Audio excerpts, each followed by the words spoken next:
Hello student, myself NK Singh and you are watching NKS academy. आइए इस video session में हम लोग पोटेंशियल पे कुछ और चर्चा करते हैं। इसके पहले के वीडियो सेशन में मैंने स्फेरिकल शेल, सॉलिड स्फीयर, चाहे वो नॉन कंडक्टिंग हो या कंडक्टिंग है, उसके वजह से पर्टिकुलर पॉइंट पे हमने पोटेंशियल फाइंड आउट किया था। एक्सटर्नल पॉइंट था, सरफेस पे था, या इनसाइड के किसी पर्टिकुलर पॉइंट पे हमने पोटेंशियल निकाला था। वो चीज़ आपको पता है। साथ साथ हमने कुछ छोटे छोटे सवाल भी किए थे। ठीक है, इस वीडियो सेशन में भी हम लोग कुछ सवाल करेंगे, लेकिन इसमें क्या होगा कि हम लोग पूरे पोटेंशियल को कवर करेंगे और पूरे पोटेंशियल पर जो भी चीज़ हमने पढ़ा है उससे बेस्ड कुछ क्वेश्चंस करते हैं। ठीक है, तो पहले कुछ छोटी छोटी चीज़ें समझते हैं, कुछ कंसेप्ट वाइज चीज़ों को समझते हैं और फिर उस पर बेस्ड छोटे छोटे सवाल करते हैं। तो सबसे पहला जो कंसेप्ट है, बहुत छोटा कंसेप्ट है, ऑलरेडी हमने बताया है, इसको प्रूव भी किया है, और वो है E equals minus dV by dr। ये तो हमने पहले भी पढ़ा है, E equals minus dV by dr। इसको हम लोग पोटेंशियल ग्रेडियंट कहते हैं। अगर x में कोई वेरिएशन हो रही है पोटेंशियल की तो minus dV by dx, y में हो रही है तो माइनस dV बाई dy। इस पे हमने पोटेंशियल के लेक्चर 1 में काफ़ी डिस्कशन किया था इस पे। ठीक है, अब इसको थोड़ा सा एक नए नज़रिए से देखने की जरूरत है। जरा सोचिए, क्या E equals minus dV by dr है? और क्या आपने पढ़ा है कि किसी चीज़ का डिफरेंशियल यानी dy बाई dx क्या रिप्रेजेंट करता है? दरअसल dy बाई dx अगर मैं कर रहा हूँ और y का कोई ग्राफ है, y इक्वल्स fx कोई फंक्शन है, इसका ग्राफ है, तो dy बाई dx रिप्रेजेंट करता है इसके किसी पर्टिकुलर पॉइंट पर खींचे गए टेंजेंट का स्लोप, किसी कर्व के पर्टिकुलर पॉइंट पर खींचे गए टेंजेंट का स्लोप। बाय द वे, अगर ये कर्व स्ट्रेट लाइन की तरह है, ठीक है, ये कर्व नहीं है, एक्चुअल में कोई स्ट्रेट लाइन है, तब तो खैर इसका टेंजेंट और टेंजेंट तो खुद यही स्ट्रेट लाइन होगी ना, तो वैसे केस में ये खुद लाइन की स्लोप मानी जाएगी। अगर कोई कर्व होगा तो कर्व पर खींचा गया टेंजेंट का स्लोप dy बाई dx देता है, ये आपको पहले से पता है। चलिए तो जरा सोचिए, क्या ये dV बाई dr है? बिल्कुल। तो क्या ये इंटेंसिटी पोटेंशियल और पोजीशन या डिस्टेंस कह सकते हो, पोटेंशियल और डिस्टेंस के बीच के जो ग्राफ होगी उसका स्लोप दे रहा होगा, नेगेटिव स्लोप दे रहा होगा। क्लियर? तो मैं चाहूं तो इसको मैथमेटिकली क्या लिख सकता हूं, इसको मैथमेटिकली हम लोग लिख सकते हैं कि this is the slope of VR graph. Clear है? ये क्या है? Slope of VR graph. Clear है? तो अब एक नॉर्मल सा सवाल बनेगा जिसमें आपको V और R का ग्राफ गिवन होगा और आपसे डिफरेंट पोजीशंस पे इंटेंसिटी पूछा जाएगा। तो चलिए एक सवाल सेट करते हैं इस पे। सपोज कीजिए potential in a region changes as shown in figure.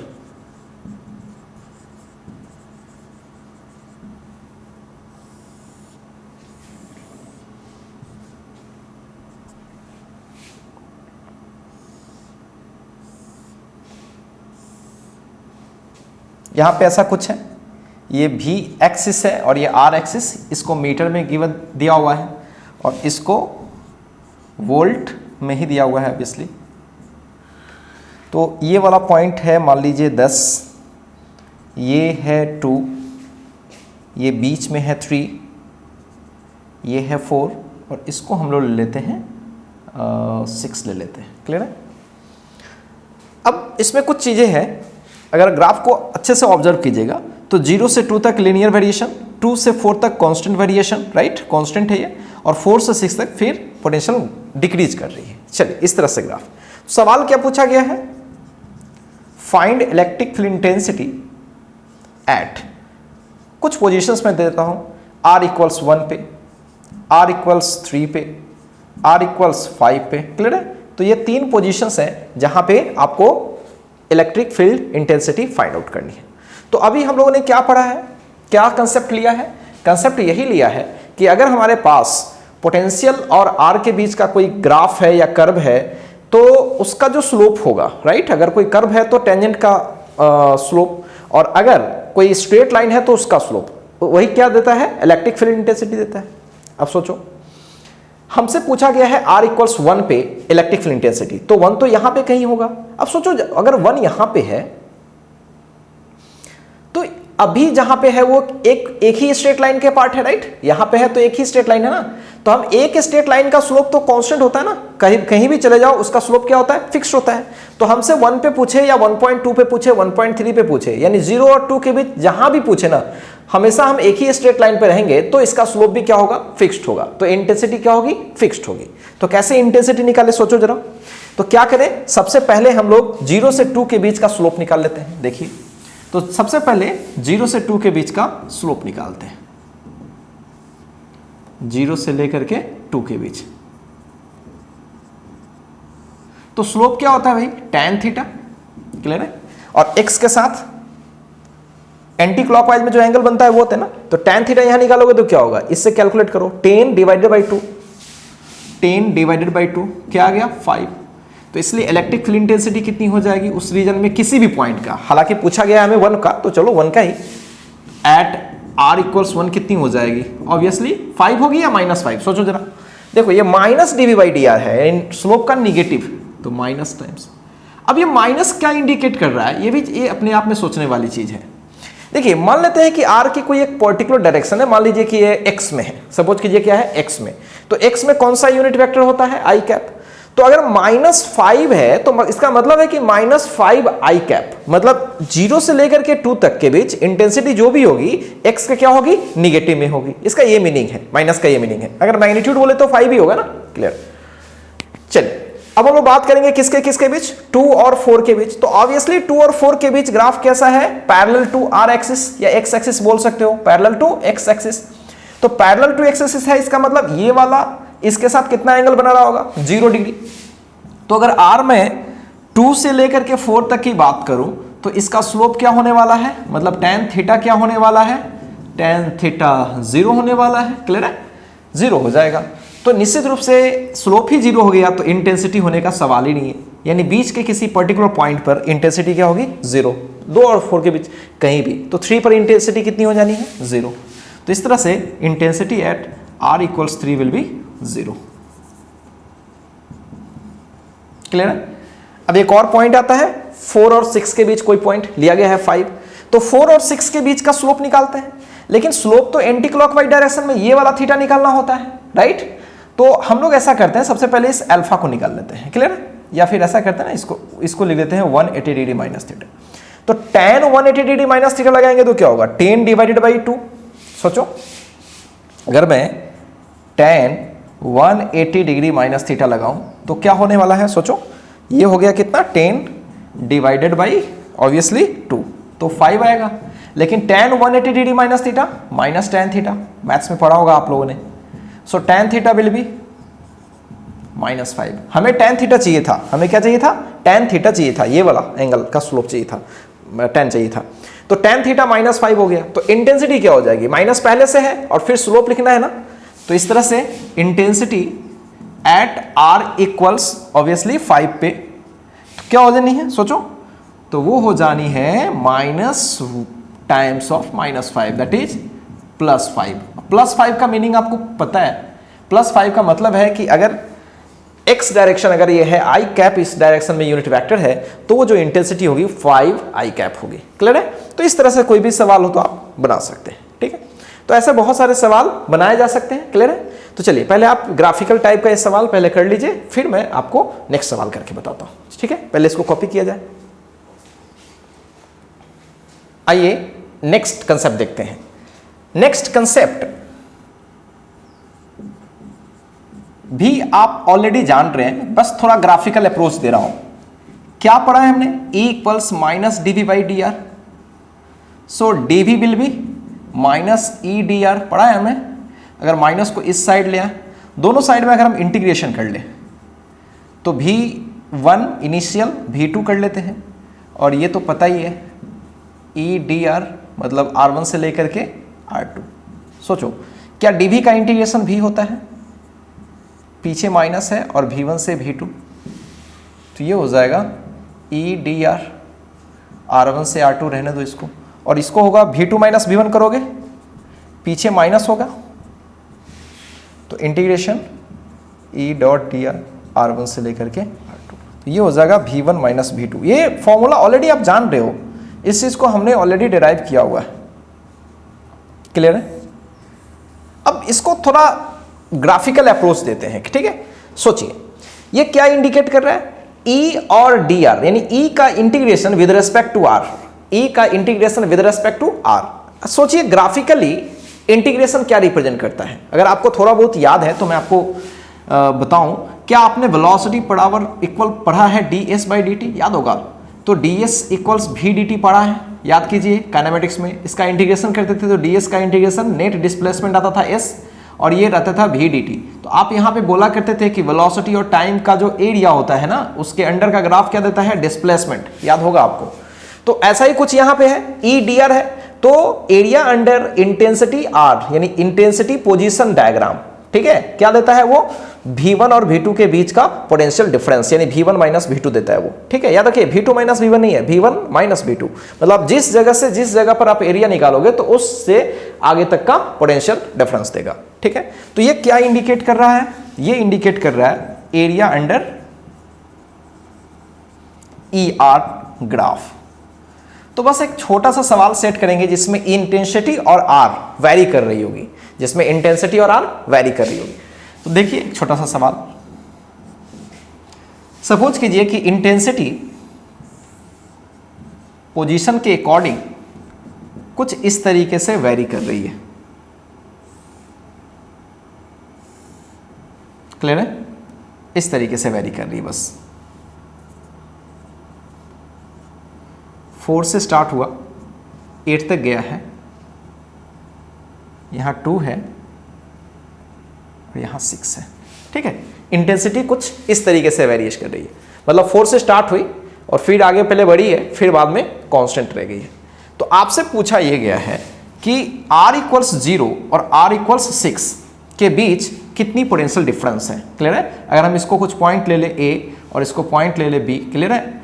तो हमसे पूछा गया है कि VA माइनस VB बताइए, VA माइनस VB, क्लियर है। तो सोचिए क्या हो VA माइनस VB, तो अभी हमने क्या सीखा कि V1 minus V2 area under ER graph, और E और R है, एरिया निकाल लेना है। क्या ज्यादा हार्ड है क्या, बहुत ही आसान है। तो ER का एरिया निकाल लो अंडर में, मतलब ऊपर से नीचे का पूरा एरिया। तो 2 सेक्शन में एरिया आपको दिख रही होगी, एक ये वाला सेक्शन है और एक ये वाला सेक्शन है, एक रेक्टेंगल सेक्शन है और एक ट्रेपेजियम है। तो क्या करें, एरिया पहले निकाल लेते हैं। अच्छा एक और बात ध्यान रखिएगा, कोई जरूरी नहीं है कि एरिया पूरा निकाला जाए। इस सवाल में VA माइनस VB पूछा गया है, तो ऐसा भी तो हो सकता था। एक सवाल में ऐसा सेट कर रहा हूं, आप ध्यान से देखिए।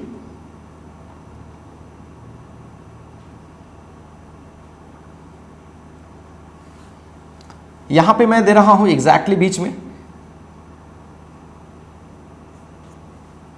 और यहां पे 1 दे रहा हूं, तो और इस पॉइंट को मैं कुछ ले रहा हूं C, राइट।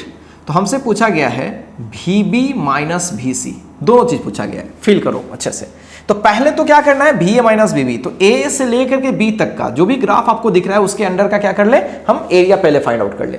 तो एरिया क्या होगी, सोचिए एरिया होगी, 2 सेक्शन में है ना ये एरिया, तो क्या होगी 1/2 into sum of parallel side, ये हो गया 4 और ये हो गया 8 इंटू एल्टीट्यूड, ये पूरा 2 हो गया। ध्यान रखिए मैं पूरे एरिया निकाल रहा हूं, और ये वाले पार्ट का एरिया तो पता ही है, length which is 4 times of this which is 8। तो आप सॉल्व कर लीजिए, 44 आ गया, क्लियर है। एरिया कितना आ गया 44। तो निश्चित रूप से क्या हो गया, VA माइनस VB क्या हो गया 44 वोल्ट, और ये पॉजिटिव आ रहा है, क्या आ रहा है, पॉजिटिव आ रहा है, क्लियर। इसका मतलब है कि A हायर पोटेंशियल पे है और B लोअर पोटेंशियल पे है, क्लियर। अब हमसे क्या पूछा गया है, सोचिए जरा, हमसे ये पूछा गया है कि आप C और B के बीच, वो भी B पहले है और फिर C बाद में, इसके बीच का आपको चाहिए।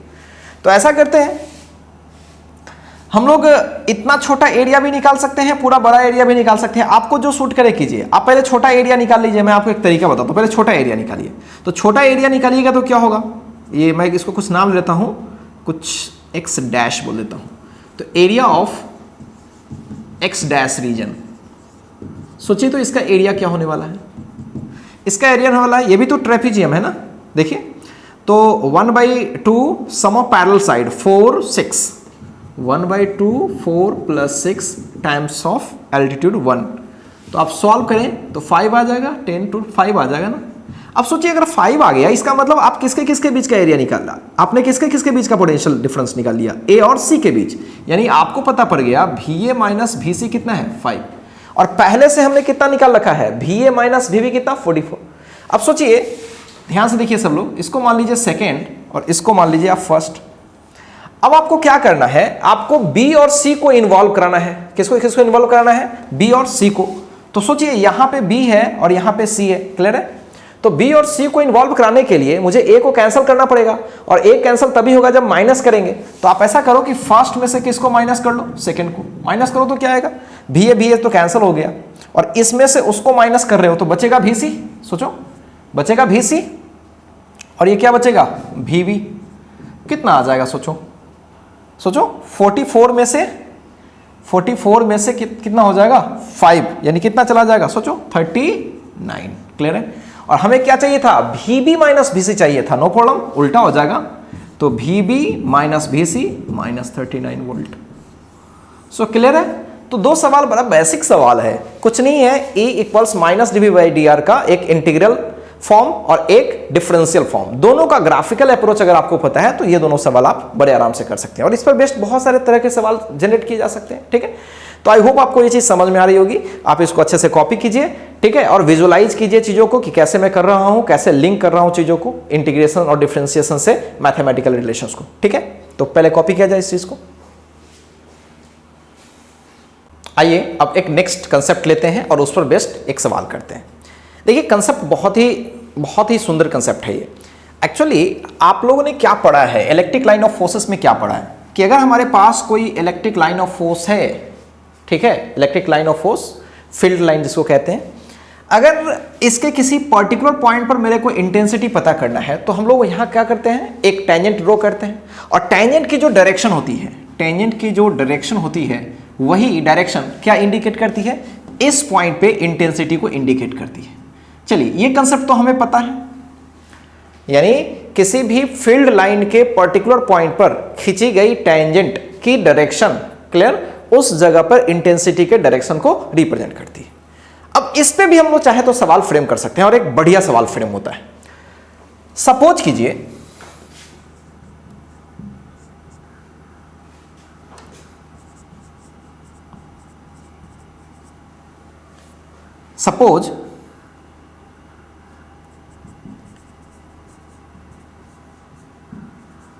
electric field in a region varies as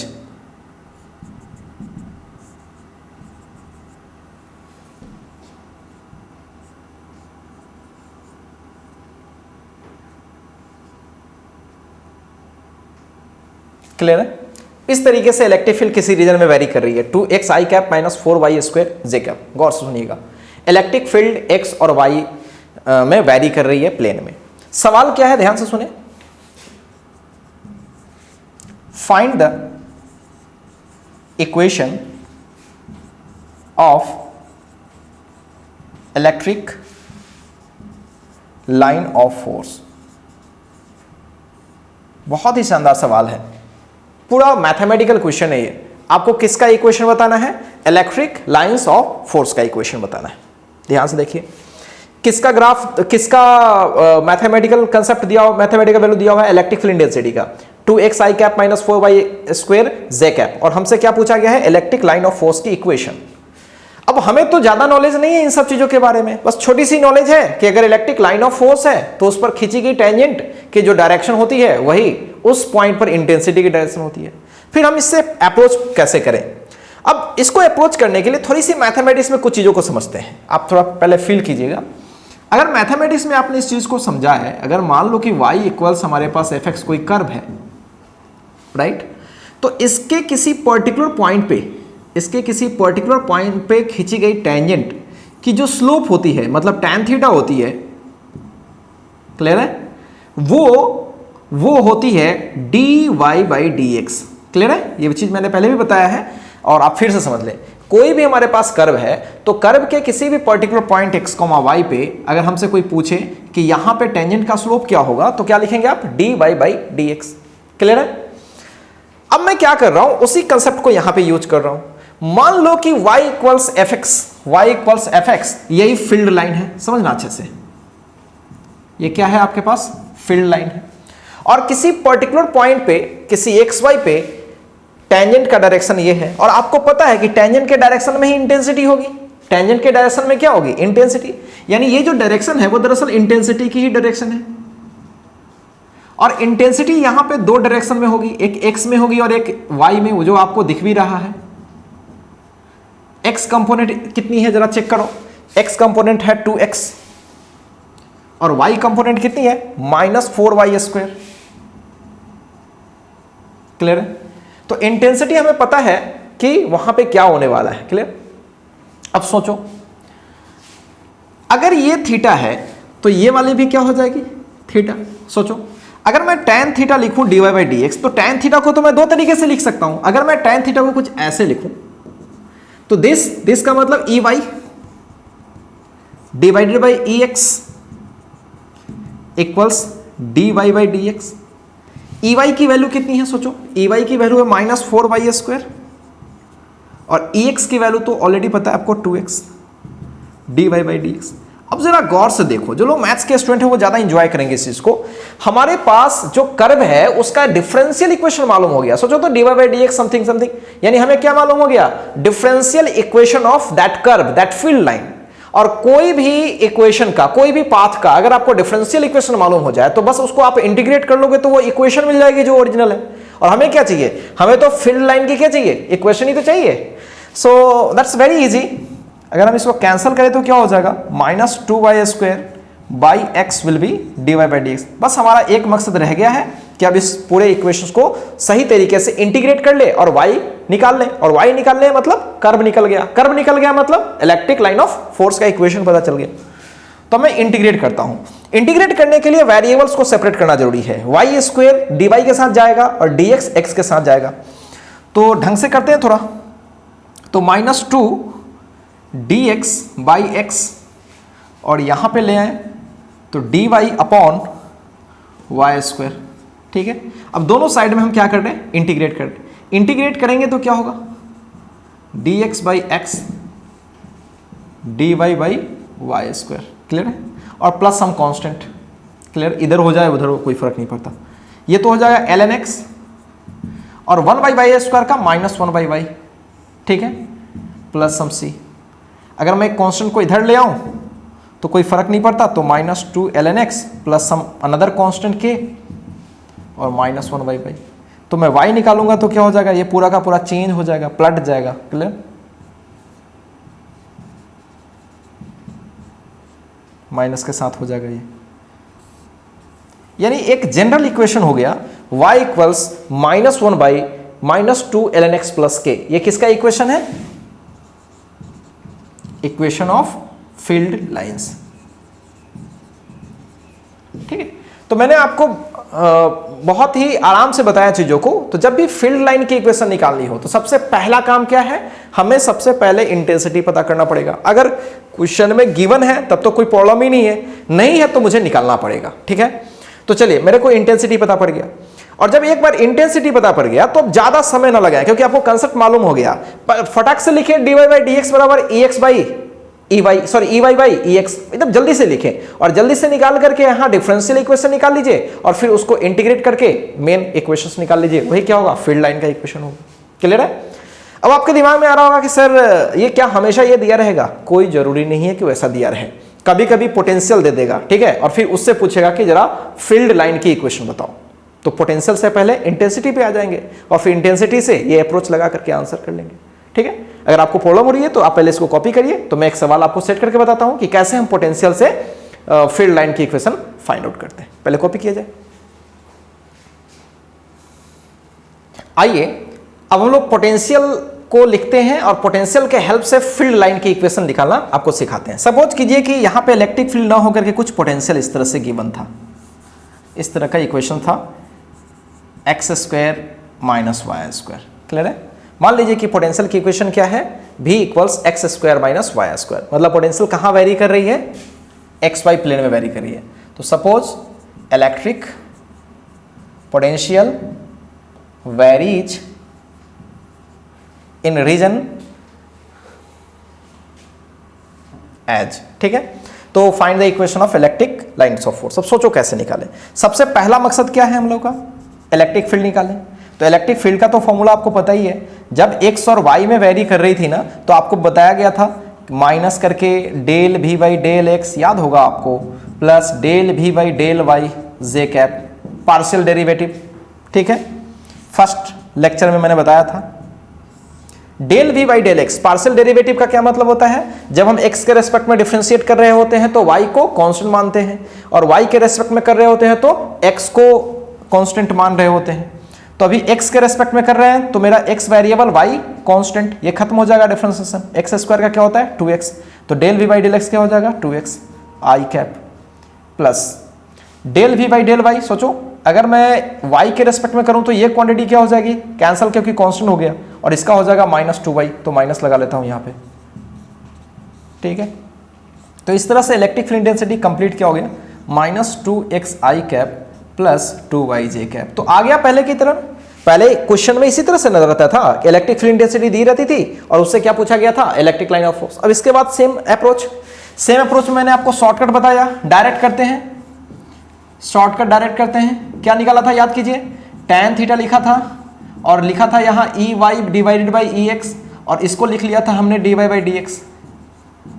और ई वाई क्या है चेक करो, ई वाई है 2y और ये है -2x, कैंसिल हो जाएगा, तो D Y by D X equals -y by X. तो आ गया डिफरेंशियल इक्वेशन उस कर्व का, मतलब इलेक्ट्रिक लाइन ऑफ फोर्स का।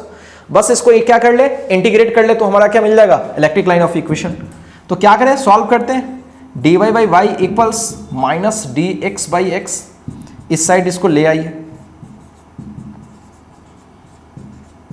तो 0 हो जाएगा। अब दोनों साइड में क्या कर लीजिए, आप इंटीग्रेट कर लीजिए। इंटीग्रेट करेंगे तो क्या होगा, D Y by Y D X by X equals 0। एक चीज मैं आपको बता दूं, डी वाई बाई वाई का ln x होता है ना, सॉरी ln y होता है, लेकिन मॉडुलस ऑफ y होगा, ध्यान सुनिएगा, ln y का क्या होगा, मॉडुलस ऑफ y होगा, क्योंकि लॉग के घर में कभी निगेटिव नहीं होता, इसलिए मॉडुलस हम लोग यूज करते हैं। जनरल जगह पर हम लोग नहीं यूज करते हैं, लेकिन वहां पे पता रहना चाहिए कि जो क्वांटिटी लॉग के अंदर हम डाल रहे हैं वो क्या होनी चाहिए, पॉजिटिव। इसलिए यहाँ पे जनरल y और x है, जनरल जगह का है, वो पॉजिटिव भी हो सकती है निगेटिव भी, तो मैं उसको पॉजिटिव बना के डाल रहा हूँ। और इसका क्या हो जाएगा, ln x will be some constant. Constant कहां से आ गया, सोचो, जब इनडेफिनिट इंटीग्रेशन करते हैं तो इसमें भी एक कांस्टेंट आएगा, इसमें भी एक कांस्टेंट आएगा, दोनों कांस्टेंट मिलकर के एक नई कांस्टेंट होगी और उस साइड चले जाएगी तो एक नई कांस्टेंट आ जाएगी, इसको कांस्टेंट आ गया। लॉग का प्रॉपर्टी यूज करिए, log m plus log n, तो क्या हो जाती है, लॉग m इंटू कांस्टेंट, और ln समथिंग इक्वल्स अगर कांस्टेंट हो तो पूरी चीज को निकालिएगा तो e की पावर कांस्टेंट। सोचो ln x इक्वल्स अगर t है तो x इक्वल्स क्या होती है, e की पावर t, राइट, तो एक नई कांस्टेंट आ जाएगी। तो अगर मैं इस पूरी क्वांटिटी को निकालूं तो e की पावर सम कांस्टेंट आ जाएगी, जो कि एक नई कांस्टेंट हो जाएगी। तो हमने क्या देखा, हमारा जो इक्वेशन आया है इलेक्ट्रिक लाइन ऑफ फोर्स का कुछ इस तरीके का है। तो ये कई एक कॉम्बिनेशन रिप्रेजेंट कर रहा होता है, y x equals constant, y minus X equals constant, minus Y X, समझ रहे हो। तो बहुत तरह के कॉम्बिनेशन है। अगर आपको मैथमेटिक्स में थोड़ी बहुत नॉलेज है तो इसकी कर्व जो होती है ना, वो एक हाइपरबोला होती है, रेक्टेंगुलर हाइपरबोला होती है। अगर आपको याद हो, अगर आप जान रहे हो तो मैं चाहो तो इसको मैं प्लॉट भी कर सकता हूं। तो y इंटू एक्स का जो ग्राफ होता है कुछ इस तरीके का होता है,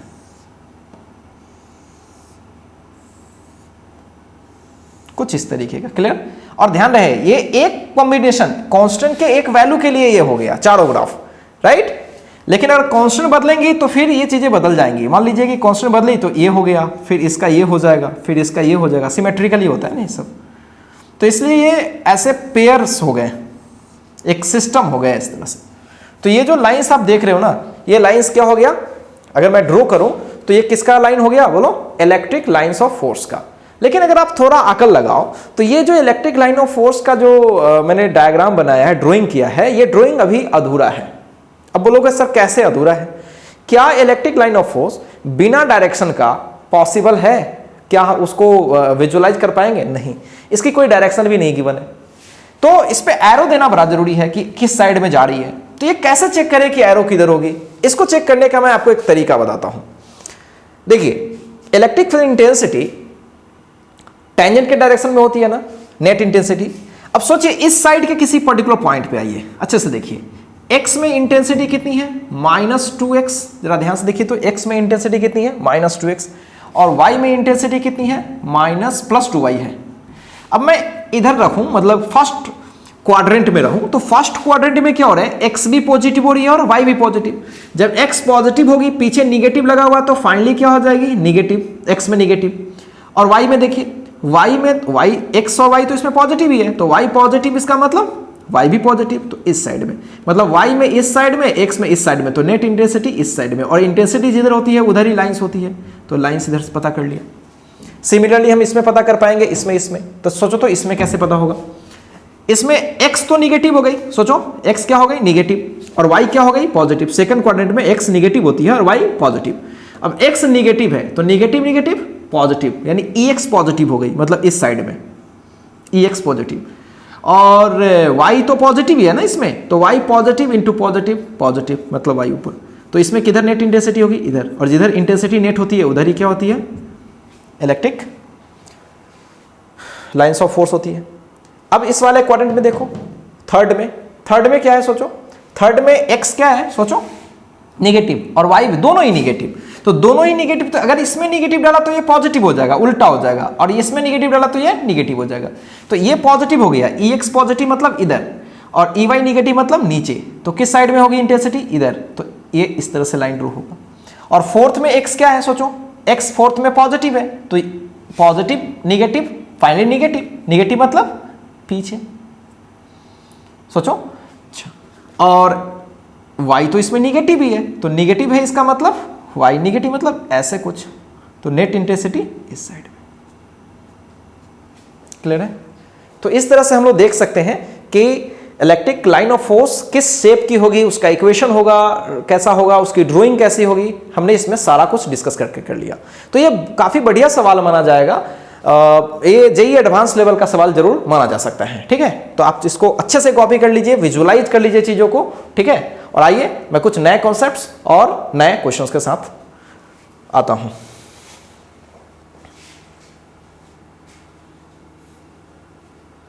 आइए एक छोटा सा कंसेप्ट और लेते हैं और उस पर कुछ सवाल करते हैं।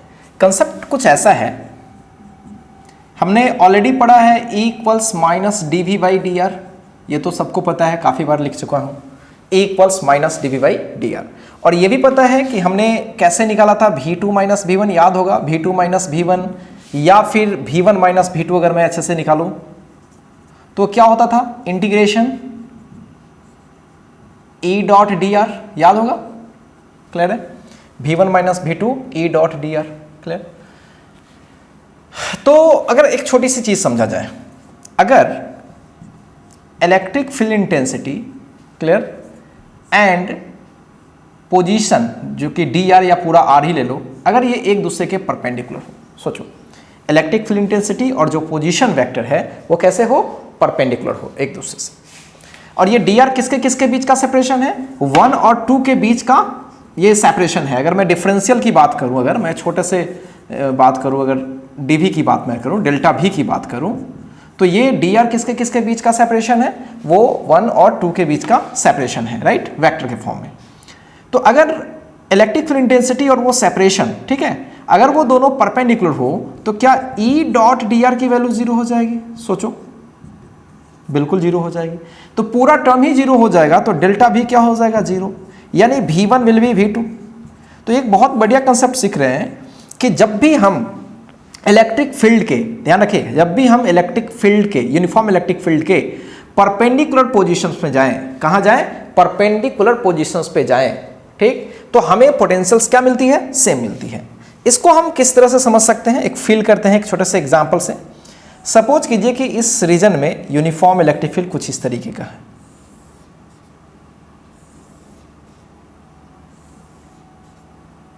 कुछ इस तरीके का यूनिफॉर्म इलेक्ट्रिक फील्ड है, कुछ वैल्यू गिवन है इसकी, E नॉट आई कैप, मतलब x में है, जिसकी वैल्यू कितनी है, E नॉट। अब आपसे बोला गया, A पॉइंट ले लिया गया है, B पॉइंट ले लिया गया है, और ये C पॉइंट ले लिया गया है, ठीक है। और ए से बी तक की जो डिस्टेंस है वो डी है। क्लियर? अगर मैं आपसे बोलूं कि ए की पोटेंशियल, क्वेश्चन है if potential at A is 10 volt, potential at A is 10 volt, right? Then find the potential at B and C. Find potential at B and C. Clear है? B और C पे आपको potential निकालनी है। सोचिए, ए से B कितना separated है? डी डिस्टेंस सेपरेटेड है। अच्छा, हमने क्या आपको बताया है कि ए और बी के बीच, हमने इस चीज को पढ़ा है ना कि अगर मुझे VA माइनस VB निकालना हो तो इलेक्ट्रिक फील्ड इंटेंसिटी वेक्टर और ए और बी के बीच जो पोजीशन वेक्टर है उनका डिफरेंस यानी RB माइनस RA लिखते थे। याद कीजिए, ये हम लोगों ने पहले पर रखा है, RB माइनस RA, उल्टा लिखते थे इसका। तो RB मतलब RB माइनस RA का मतलब ये वाली वेक्टर, सोचो RB माइनस RA का क्या मतलब कि ये वाली वेक्टर, और ये वाली वेक्टर कितनी है? अगर उसके मैग्नीट्यूड की बात करें तो वो कितनी है? ऑब्वियसली D है, और अगर वेक्टर की बात करें तो वो D I कैप है। क्लियर है? इसी के डायरेक्शन में है, सो I कैप। तो अगर हम इसको लिखें E dot RB minus R, तो अगर हम इसको E और RB माइनस RA जो पोजीशंस लिखी जा रही है, RB माइनस RA जो पोजीशन है A और B के बीच का, वो दरअसल एलॉन्ग है, मतलब 0 डिग्री एंगल है। तो मैं चाहूँ तो इसको डायरेक्ट ऐसा भी लिख सकता हूँ, ठीक है, ऐसे।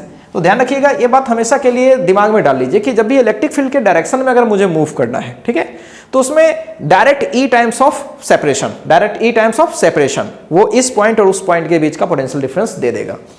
तो E आपको पता है E नॉट, और RB माइनस RA का मतलब इनके बीच का ये सेपरेशन कितना है? D। तो इस तरह से हमने VA माइनस VB निकाल लिया। लेकिन VA तो आपको पता है, VA कितना पता है? 10 माइनस VB, तो ये हो जाएगा E not times of D। तो VB will be 10 minus E not D। Clear है?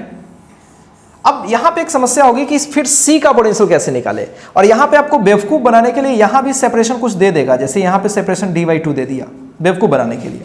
तो कोई फर्क नहीं पड़ता। मैंने आपको क्या बताया कि अगर E वेक्टर और अगर मैं पोजीशन वाला वेक्टर ले लूं, अगर वो दोनों एक दूसरे के परपेंडिकुलर है, अगर E वाला वेक्टर और पोजीशन वाला वेक्टर अगर परपेंडिकुलर है तो पोटेंशियल्स चेंज नहीं करती, V1 बराबर V2। तो VB की पोटेंशियल और VC की पोटेंशियल क्या होगी? इक्वल। तो VB की पोटेंशियल और VC की पोटेंशियल इक्वल होगी, और होगी कितनी? तो 10 minus E not times of D।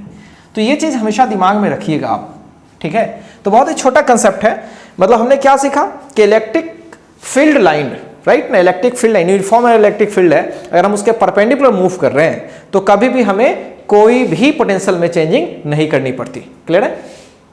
चलिए पहले इसको कॉपी कीजिए। आइए एक छोटी सी चीज और समझते हैं।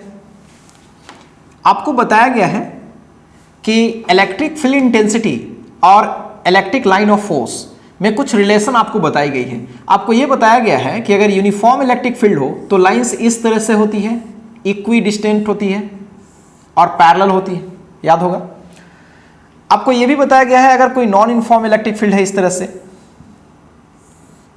क्लियर, तो जहां पे सेपरेशन ज्यादा होती है ना, जहां पे सेपरेशन ज्यादा होती है यानी मतलब फील्ड लाइन की डेंसिटी जहां कम होती है वहां पे इंटेंसिटी भी कम होती है, और यहां पे डेंसिटी ज्यादा है तो इंटेंसिटी डेफिनेटली ज्यादा। अगर मैं ए पॉइंट बात करूं और बी पॉइंट की बात करूं तो ऑब्वियसली कहां की इंटेंसिटी ज्यादा होगी?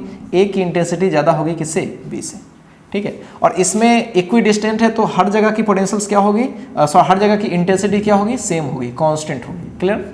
ये चीज मैंने आपको पहले बता रखा था। लेकिन याद होगा कि जब इलेक्ट्रिक लाइन ऑफ फोर्स वाला लेक्चर में दे रहा था तो उसमें मैंने एक चीज और बताया था, अनइक्वली डिस्टेंट, राइट, मतलब इक्वल डिस्टेंस इक्वल स्पेसिंग करके नहीं, अगर electric line of force parallel दी रहे तो वो एग्जिस्ट नहीं करती है। मैंने ऐसा चर्चा किया था कि इस तरह के अगर लाइंस गिवन हो, इस तरह के लाइंस गिवन हो तो ये एग्जिस्ट नहीं करती। तो सवाल अपना यही है, सवाल यही है कि ऐसे फील्ड लाइन एग्जिस्ट करती है या नहीं है। पहला तो सवाल ये है, अगर नहीं तो क्यों? सवाल ये है कि ये ऐसा एग्जिस्ट नहीं करती है तो आप बताएं कि क्यों नहीं एग्जिस्ट करती, क्या प्रॉब्लम है। तो इसके लिए आप पहले बैक से चीजों को समझिए। क्या इलेक्ट्रिक फील्ड कंजर्वेटिव फील्ड होती है? बिल्कुल। कंजर्वेटिव फील्ड का मतलब होता है कि उसमें किया हुआ वर्क इनिशियल और फाइनल पॉइंट पर डिपेंड करता है, पाथ पर डिपेंड नहीं करता है। एक तो ये बात है। दूसरी बात ये कि एक कंप्लीट पाथ अगर पूरा कर लीजिएगा तो टोटल वर्क क्या हो जाएगी, जीरो, क्योंकि पार्टिकल जहां थी वापस वहीं पे आ गई, तो नेट डिस्प्लेसमेंट क्या माना जाएगा, जीरो, सो वर्क जीरो हो गया। तो यही यहां भी तो देखा जाए कि अगर ये फील्ड है, इलेक्ट्रिक फील्ड के बारे में चर्चा कर रहा है, अगर ये कंजर्वेटिव है तो इसमें भी एक क्लोज पाथ में वर्क जीरो होनी चाहिए, राइट। तो सोचो अपने मन से, मैं एक इमेजिनरी पाथ, क्लोज पाथ में कंसीडर कर रहा हूं, A B C D, right. A B C D मैंने एक हाइपोथेटिकल या इमेजिनरी क्लोज पाथ मैंने कंसीडर कर लिया।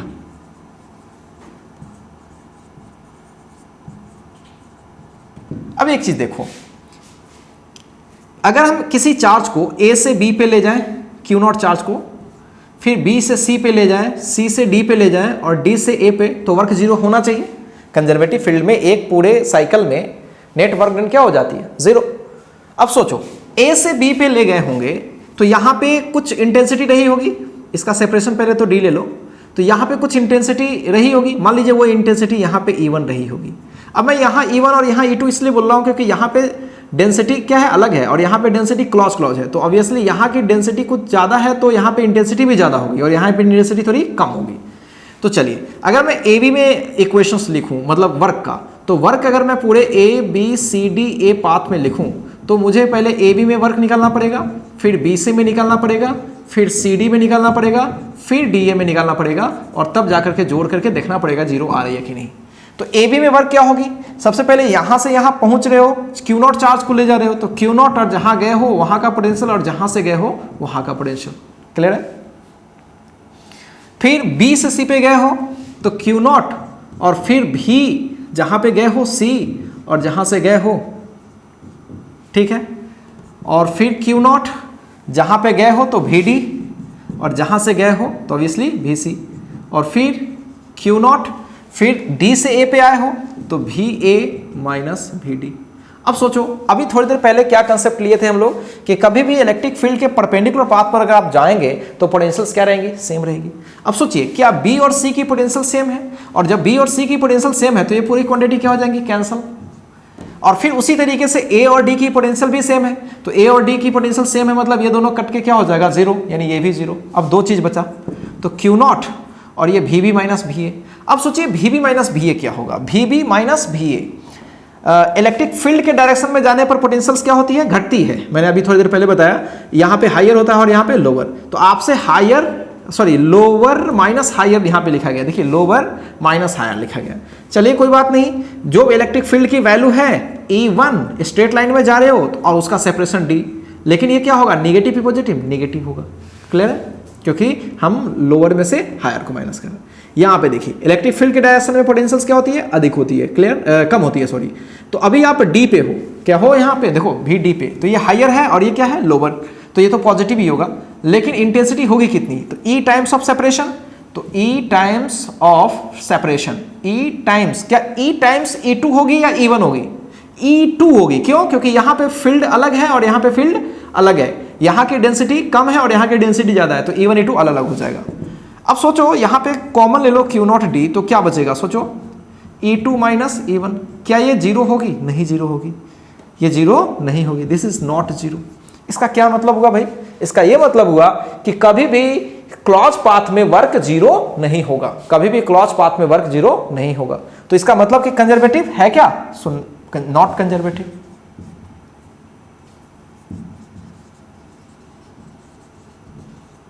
ठीक है, तो कभी भी इलेक्ट्रोस्टैटिक्स में ऐसे फील्ड आप एग्जिस्ट नहीं करवा सकते हो, ठीक है, यानी चार्जेस जहां पे रेस्ट में हो, राइट, तो वैसे जगह पर इस तरह का जो फील्ड है, स्टैटिक फील्ड है, कभी ऐसा हो ही नहीं सकता, क्लियर है।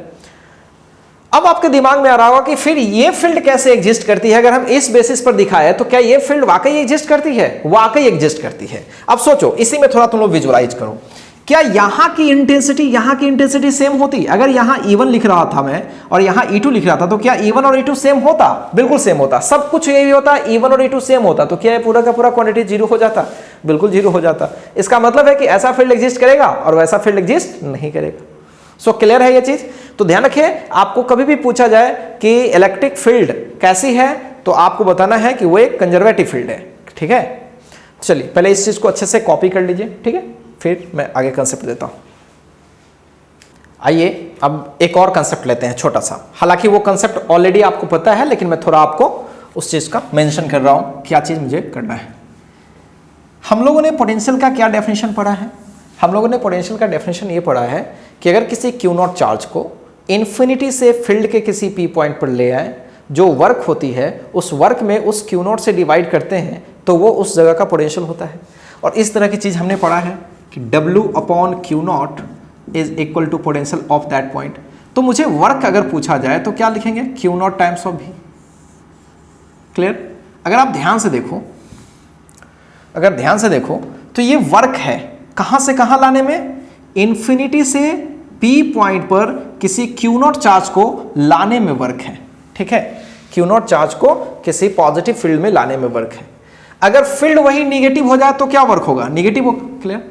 अब एक बात समझिए, कभी कभी आपसे सवाल उल्टा किया जाता है, जैसे कोई सिस्टम दे देगा, जैसे कोई रिंग दे देगा, चार्ज रिंग दे देगा, या कोई रॉड दे देगा, कोई स्फीयर दे देगा, कोई डिस्क दे देगा, कोई भी शेप का एक चार्ज सिस्टम दे देगा और किसी पर्टिकुलर पॉइंट से किसी Q0 चार्ज को बोलेगा कि इससे इन्फिनिटी पे ले जाना है, तो क्या वर्क होगी? यह सवाल जनरल पूछा जाता है कि उस पॉइंट से लेकर के इन्फिनिटी तक ले जाना है तो क्या वर्क होगी। तो ऑब्वियस ही बात है कि इनफाइनाइट से लाने में जो वर्क होगी जस्ट उसके निगेटिव साइन का वर्क होगा उसे वहां से इन्फिनिटी पर ले जाने में। यानी इसमें हमें क्या करना पड़ेगा? हर हाल में पोटेंशियल निकालना पड़ेगा। तो बस मैं क्या करूंगा, बस उस जगह का पोटेंशियल निकालूंगा और चार्ज जो रहेगा उससे मल्टीप्लाई कर दूंगा और निगेटिव साइन लगा दूंगा तो मेरा वर्क आराम से निकल जाएगा। कहां से कहां वर्क निकलेगा? उस पॉइंट से इन्फिनिटी तक का। क्लियर है? सबसे पहला काम क्या होगा? पोटेंशियल निकालना साइन के साथ, फिर उस जो चार्ज होगी उसको उस पोटेंशियल से मल्टीप्लाई करेंगे और जो भी वैल्यू आएगी उसका माइनस लगा देंगे तो वो उस पॉइंट से इन्फिनिटी तक भेजने में हो जाएगा। क्लियर? तो ऐसे छोटे छोटे सवाल किए जाते हैं। जैसे एक छोटा सा सवाल,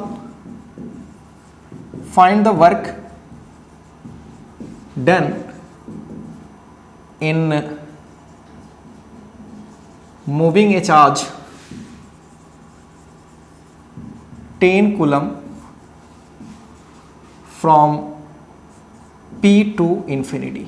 छोटा सा सवाल है, एक कोई रिंग है, राइट, इसकी रेडियस कुछ गिवन है, R = 3 है और यहाँ पे 4 पे एक Q चार्ज है और ऑब्वियसली वो +10 कूलम है, राइट, और इस पे चार्ज की वैल्यू है 10 कूलम। तो आपसे क्या बोला गया है कि इस P पॉइंट से कहां पे चार्ज को भेज देनी है? इन्फिनिटी पे भेज देनी है, तो क्या वर्क होगी? ठीक है, तो पहला काम क्या करें? सबसे पहले P का पोटेंशियल निकाल लें। क्लियर? और P की पोटेंशियल निकाल करके और Q से मल्टीप्लाई कर लें और फिर उसका क्या कर लें? अपोजिट लगा दें, माइनस लगा दे तो आ जाएगा आंसर। तो सबसे पहले P की पोटेंशियल आपको निकालने आती है, KQ ये वाली डिस्टेंस आपको पता होगा, स्मॉल r, K यानी कि 9 × 10⁹, Q आपको पता है 10 कूलम, डिवाइडेड बाई R कितनी होगी? ये 3² 4² यानी 25 और ये वाली डिस्टेंस कितनी हो जाएगी? 5 to 18 × 10⁹ वोल्ट। तो इसलिए वर्क क्या होगा? सोचो, work from infinity to P, अगर हम पहले डायरेक्ट निकालते हैं P टू इन्फिनिटी, सोचो क्या होगा? पहले तो Q लिख लेते हैं, Q × V at P और माइनस टाइम्स, तो माइनस Q0 कितना है? सोचो 10 कूलम और Vp क्या है? 18 × 10 ही है, 10⁹ तो ये हो गया -18 × 10⁻10 जूल। वर्क है तो यूनिट क्या होगा? जूल। तो कितना वर्क होगा? -18 × 10⁻10 जूल। कहां से कहां? P पॉइंट से इन्फिनिटी पे ले जाने में। क्लियर है? चलिए इसको कॉपी कीजिए। आइए नेक्स्ट सवाल देखते हैं। नेक्स्ट सवाल बहुत ही इंटरेस्टिंग है। ठीक है, सवाल कुछ इस तरीके का है, ये XY प्लेन है और ओरिजिन पे एक +Q चार्ज दी गई है और यहां से 5 सेंटीमीटर या 5 मीटर पे -2q चार्ज रखी गई है, +q ओरिजिन पे और x एक्सिस के 5 मीटर पे -2q चार्ज रखी गई है। ठीक है, सवाल ध्यान से सुनिए। सवाल यह है, find the locus of point having 0 potential. सवाल क्या है, आपको लोकस बतानी है, यानी एक पाथ बतानी है जिस पे पोटेंशियल्स क्या होंगी, 0 होंगी इन दोनों चार्जेस की वजह से। अब इस सवाल को थोड़ा पहले विजुलाइज करना चाहेंगे हम, थोड़ा इस पे एक छोटा सा डिस्कशन चाहेंगे। सोचिए, क्या ऐसा सवाल हमने इलेक्ट्रिक फील्ड इंटेंसिटी में भी दिया था? इलेक्ट्रिक फील्ड इंटेंसिटी में हमने दिया था, एक प्लस चार्ज ले लिया था, एक माइनस चार्ज ले लिया था, दोनों अनइक्वल वाला लिया था, राइट। तो हमने बोला था कि इंटेंसिटी कहाँ कहाँ 0 होती है, इस पर चर्चा हुई थी। तो जब एक प्लस होती है और एक माइनस होती है अनइक्वल चार्जेस, तो बीच में कभी भी इंटेंसिटी 0 नहीं होती है, याद होगा। वहां पे हमने स्पेसिफिकली पॉइंट ढूंढा था कि इस पॉइंट पे ही इंटेंसिटी 0 होगी, उसमें एक या दो पॉइंट ऐसा एग्जिस्ट नहीं करता था। फिर आपसे कोई पूछता था कि फिर इंटेंसिटी कहाँ 0 होगी, तो आपको वहां पे डिस्कस करके बताया था कि छोटे चार्ज के नजदीक इंटेंसिटी क्या होती है, 0 होती है। लेकिन वहां पे मैंने ये नहीं बताया था कि ऐसे करोड़ों पॉइंट्स है जहां पे इंटेंसिटी 0 होती होगी। वाकई वहां पे करोड़ों पॉइंट्स एग्जिस्ट नहीं करती थी, एक सिंगल पॉइंट ही एग्जिस्ट करती थी फाइनाइट डिस्टेंस पे जहां पे इंटेंसिटी 0 होती थी। अब आप इस सवाल को सोचोगे तो आपको भी वैसा ही फील होगा कि शायद कहीं एक जगह या दो जगह पोटेंशियल 0 होती होगी, लेकिन ऐसा नहीं है। अगर आप ऐसा सोचते हैं तो आप गलत सोचते हैं। ठीक है, यहां पे एक ऐसा रीजन है, यहां पे ऐसे हजारों और करोड़ों पॉइंट्स है जहां पे इंटेंसिटी 0 हो रही है। अब आप सोच रहे हो सर ऐसे कैसे निकाल सकते हैं, वाकई हजारों पॉइंट्स है। अब थोड़ा फील करने की कोशिश करो, पोटेंशियल 0 जब होती है तो क्या वो डायरेक्शन की वजह से होती है या मैग्नीट्यूड की वजह से? एक पॉजिटिव होती है और एक निगेटिव होती है, उसकी वजह से 0 होती है ना। अब सोचो, ऐसा तो बहुत सारा जगह हो सकता है जहां पे इसके वजह से पॉजिटिव और इसके वजह से निगेटिव और डिस्टेंस ऐसा मेंटेन हो जाए और दोनों मिलकर 0 हो जाए। वो यहां भी हो सकती है, वो यहां भी हो सकती है, वो यहां भी हो सकती है, यहां भी कहीं भी हो सकती है, राइट। तो ऐसे बहुत सारे जगह है जहां पे ये वाली डिस्टेंस से पोटेंशियल और ये वाली डिस्टेंस से पोटेंशियल, एक का पॉजिटिव आ जाए और एक का निगेटिव आ जाए, दोनों इक्वल आ जाए और कैंसिल हो जाए। वेक्टर तो नहीं है कि एक वेक्टर इस साइड में है और एक वेक्टर इस साइड में है तो वो कैंसिल नहीं होंगी। बात समझ में आ रही है मेरी बात? तो इंटेंसिटी क्या थी, एक वेक्टर थी, इसलिए उसको 0 होने के लिए ऑलवेज एक दूसरे के अपोजिट लगना जरूरी था, इक्वल एंड अपोजिट। लेकिन यहां पे अपोजिट का तो कोई मीनिंग ही नहीं है क्योंकि ये स्केलर है, केवल इक्वल हो जाए और साइन अपोजिट हो जाए, काम खत्म। और वो सारे बहुत सारे जगह पर हो सकते हैं। तो इसलिए सवाल में सेट किया गया है कि आप लोकस ही बता दो, आप पूरे रीजन भी बता दो कि कौन सा वो पूरा का पूरा पाथ है जहां पे इंटेंसिटी क्या हो रही है, पोटेंशियल क्या हो रही है, 0 हो रही है। ठीक है, तो ये सवाल एक जनरल सवाल है। तो मैं एक ऐसे ही एज्यूम कर लिया, कोई प्लेन में मान लिया कि P पॉइंट मेरे पास है और इसका कोऑर्डिनेट मैंने मान लिया x, y, जहां पे इसकी इंटेंसिटी 0 हो रही है, पोटेंशियल 0 हो रही है, सॉरी। तो सबसे पहली बात कि यहां से जो डिस्टेंस कुछ तो होगी भाई, R1 मान लेते हैं, और यहां से भी कुछ डिस्टेंस होगी जिसको हम R2 मान लेते हैं। अगर इसका XY कोऑर्डिनेट हमने माना है लोकस निकालने के लिए, तो हम लोग x और y कोऑर्डिनेट देते हैं ना किसी पॉइंट का, तो मैंने दे रखा है। तो ओरिजिन से कितनी डिस्टेंस पे है, ऑब्वियसली x पे है, और ये वाली कौन सी डिस्टेंस है, y। तो अगर मैं R1 की बात करूं तो R1 क्या होगा, रूट अंडर, सोचो, x square plus Y square. अगर ये पूरा 5 है तो ये क्या होगा, 5 माइनस 6। अगर R2 का जरूरत पड़ेगा तो क्या लिखेंगे, root under y square plus 5 minus 6 का होल स्क्वायर। क्लियर है? अब आइए, पोटेंशियल एट P इज 0, हमने ऐसा माना है कि पोटेंशियल P पे क्या हो रही है, 0, और उसका लोकेशन क्या है, x, y। तो सोचिए P पे पोटेंशियल किसके वजह से होगी, इस माइनस प्लस के वजह से होगी, KQ/R1, और उसके वजह से होगी माइनस में, तो 2KQ/R2 विल बी 0। तो अगर मैं ये सब ले जाऊं तो क्या हो जाएगा, सोचो, मैं फटाफट करता हूं। तो 1/R1 बराबर KQ तो कैंसिल हो गया, तो 2/R2। So R2 will be 2 times of R1, square कर लेते हैं। तो R2 का square will be 4 times of R1 square, और R2 का हम स्क्वायर करें तो क्या मिलेगा, वाई स्क्वायर प्लस 5 माइनस 6 का whole square, 4 times of R1 का स्क्वायर, यानी ये हो जाएगा x square plus Y square. अगर हम इसको सॉल्व करें, ठीक है, तो देखिए सॉल्व करने पर क्या मिलेगा आपको, ये हो जाएगा वाई स्क्वायर और ये 25 plus x square minus 10x equals 4x square plus 4y square.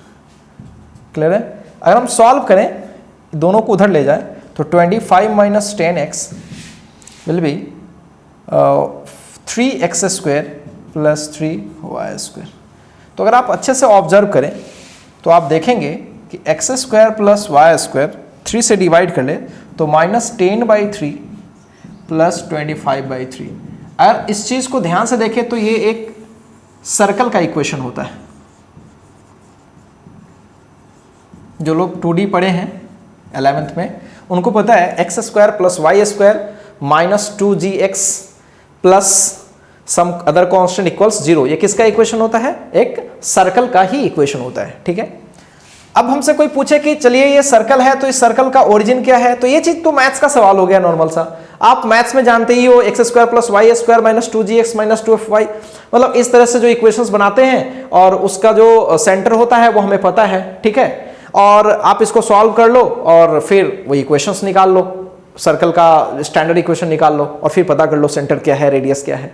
तो हमें तो केवल क्या निकालना था? लोकस, इसलिए हम लोग बस वहीं पे छोड़ रहे हैं सवाल को। ठीक है, तो एक क्या चीज सीखे कि अगर हमारे पास प्लस चार्ज और माइनस चार्ज अगर हो, राइट, और अनइक्वल हो, तो हमारे पास एक जगह नहीं है जहां पे पोटेंशियल जीरो है, ऐसे बहुत सारे जगह है जहां पे हमारे पास पोटेंशियल क्या हो रही है? जीरो हो रही है। क्लियर? अगर मान लो कि प्लस होता और माइनस क्यू होता, ध्यान सुनना, अगर ये होता प्लस क्यू होता और माइनस क्यू होता तो क्या होता?